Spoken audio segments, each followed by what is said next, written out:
Present যে বিভিন্ন organisation তার বাইরেও কিন্তু সাঁওতালদের নিজস্ব গ্রাম ভিলেজ অর্গানাইজেশন আছে এবং আমি এটা জানলাম যে এই ভিলেজ অর্গানাইজেশন কিন্তু তাদের ক্ষেত্রে খুবই গুরুত্বপূর্ণ। এটা ছাড়া তারা তাদের বিভিন্ন ফেস্টিভ্যাল বা সেরিমনি কিন্তু পালন করতে পারবে না। কিছু এক্সাম্পল যেগুলো আমি পেয়েছি, ফার্স্ট হচ্ছে মাঝি, হেড অফ দ্য ভিলেজ, তাদের গ্রামের সর্বময় কর্তা তিনি হচ্ছেন মাঝি। এরপর হচ্ছে পারানিক, অ্যাসিস্ট্যান্ট অফ মাঝি, ইনি মাঝির অ্যাসিস্ট্যান্ট। জগ মাঝি, অবজার্ভ মোরাল ক্যারেক্টার, সাঁওতাল গ্রামগুলিতে যে ছেলে মেয়ে আছে তাদের যে মোরাল ক্যারেক্টার, এই মোরাল ক্যারেক্টারগুলো যাতে ঠিকঠাক থাকে তিনি কিন্তু এর দিকে নজর দেন। Jug Majhi, assistant of jug মাঝি। নাইকে, ভিলেজ প্রিস্ট, এই নাইকে নিয়ে একটু সমস্যা আছে। মূলত হুগলি জেলার তেলান্ডু বা ওই সাইডগুলোতে নাইকে নির্বাচিত হয় সাঁওতাল কমিউনিটির মুর্মু টাইটেল থেকে। মুর্মুকে তারা বলে মুর্মু ঠাকুর এবং সাঁওতাল সমাজে পুজো আজা কিন্তু তারাই করে। কিন্তু বীরভূম বা বাঁকুড়া এরকম কোনো বাধ্যবাধকতা নেই, তারা কিন্তু যে কোনো টাইটেল থেকেই সিলেক্ট হতে পারে। গোডে, Messenger of Majhi, Kudum Naike, assistant of Naike and local priest. Culture and festivals, আমাদের যেমন ধর্মীয় উপাসনার জন্য মন্দির আছে, ইসলাম ধর্মাবলম্বীদের জন্য মসজিদ আছে এবং খ্রিস্টানদের জন্য চার্চ আছে, সাঁওতালদের জন্য এটা হচ্ছে জাহের থান, হচ্ছে ধর্মীয় উপাসনার জায়গা। মূলত হুগলি ডিস্ট্রিক্টে কিন্তু পার্মানেন্ট জাহের থান দেখতে পাওয়া যায় না। কেন পাওয়া যায় না? জাহের থান তৈরি করার মূল যে ক্রাইটেরিয়া সেটা হচ্ছে শাল গাছ থাকতে হবে।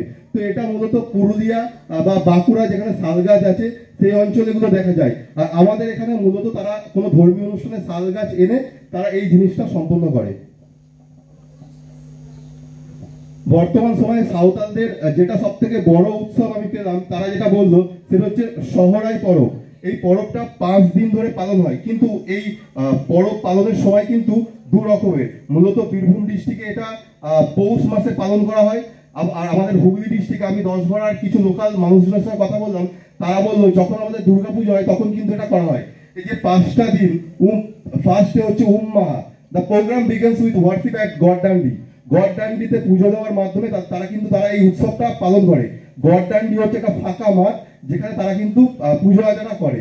সেকেন্ডে হচ্ছে বঙ্গা মাহা, ওয়ার্কশপ অফ হাউস গডস, তাদের বাড়ির যে দেবতা আছে।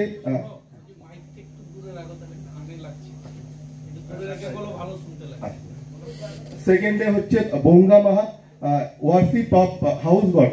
এই দিন তারা বাড়ির যে দেবদেবী তাদের পুজো করে। কুন্টাও মাহা, কাউস আর ওয়ার্শিপ, তাদের সমাজে এখনো কিন্তু গবাদি পশুর কিন্তু পুজো হয়। মূলত এই দিন তারা গরুর পুজো করে। জালে মাহা, ইটিং সেরিমনি, এই দিন তারা খাওয়া দাওয়া করে এবং আমন্ত্রিত অতিথিদের কিন্তু আপ্যায়ন করে। Sakrat, on this day they go out hunting. শিকার, এই দিন তারা শিকারে বের হয়। শিকার সম্পর্কে তাদের সঙ্গে কথা বলে এটা জানতে পারলাম যে বর্তমান সময়েও কিন্তু শিকারটা সাঁওতাল কমিউনিটির মধ্যে একটা কিন্তু উৎসব। তবে বর্তমান সময়ে যেহেতু বিভিন্ন বন্যপ্রাণী সংরক্ষণ আইন বেরিয়েছে, তারা এটা থেকে বিরত থাকারই চেষ্টা করে। শাড়ি ধর্ম আর সারনা, সাঁওতালরা যে ধর্ম তাদের হচ্ছে শাড়ি ধর্ম। শাড়ি ধর্ম মানে হচ্ছে যে সার্চ অফ ট্রুথ, তারা প্রকৃতি পূজারী। এবং সাঁওতাল ছাড়া বাকি যে কমিউনিটি গুলো আছে যেমন মুন্ডা, ওরাও, এরা যে ধর্মটা পালন করে এটা হচ্ছে সারনা। এখন সমস্যা যেটা হচ্ছে যে ওয়েস্ট বেঙ্গল গভর্নমেন্ট এবং